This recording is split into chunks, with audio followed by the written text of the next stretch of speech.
Assalamu alaikum, dear audience. This is Sanoba Sultan, and here you are watching another video on Sanoba's World. Today's video is a bit light-hearted. I would like to discuss a Pakistani movie which has done the most business than any other local film. It is The Legend of Maula Jatt. I enjoyed it so much that I have watched it twice in the cinema. It is a remake of a cult classic. This cult classic is famous for several of its dialogues, and the most famous of them have been reused in this remake. The writer who wrote the screenplay of the original movie has co-written this movie as displayed in the credits of the film.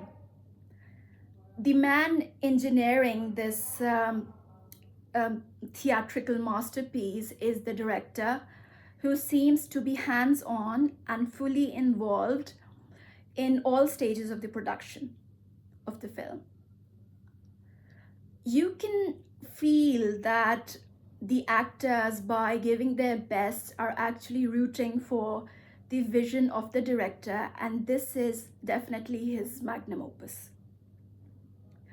My fascination with cinema was not by the popular cinema of our time, but a play I read by Tennessee Williams as a teenager, which was titled A Streetcar Named Desire. It is among my favorite plays, and because of the play, I watched the original movie starring Marlon Brando and Vivian Leigh. This was the movie that pivoted Brando to a pedestal of adoration and following by younger actors, unlike seen by other actors of his time. It was almost as if he was gifted with acting, and it was much easier for him compared to many actors who continue working on the sidelines, waiting for that breakthrough to come, which may or may not come.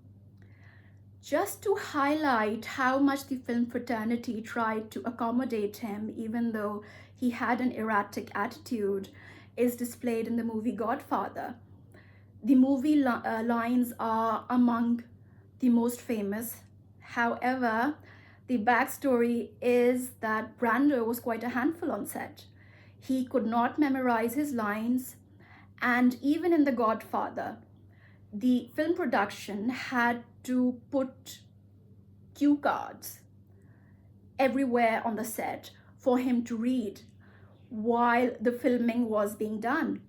And Brando would also improvise while the camera was rolling. But the final cut looks effortless and a masterpiece.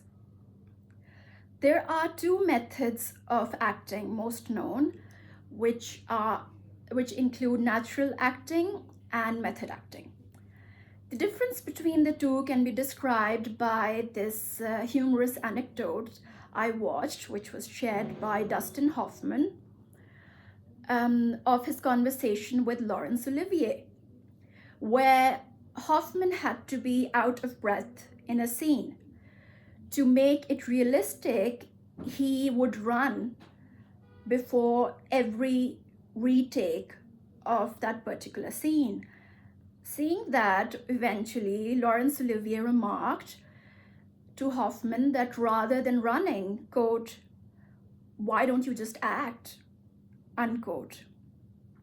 In recent years, there are fewer good movies and more a culture of celebrities.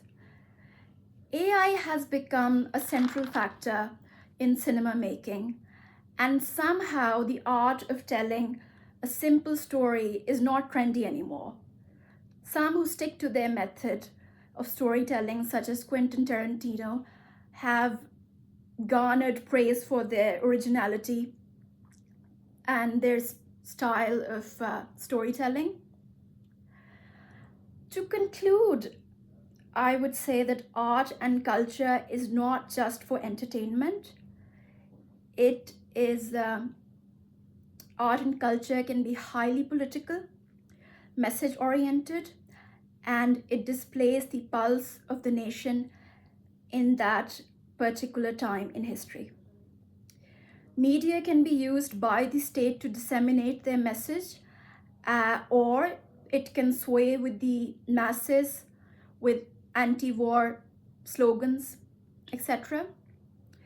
For my audience, I would put this quite bluntly, that what is being portrayed in films should be only for entertainment, and people associated with this industry should not be idolized for their lifestyle.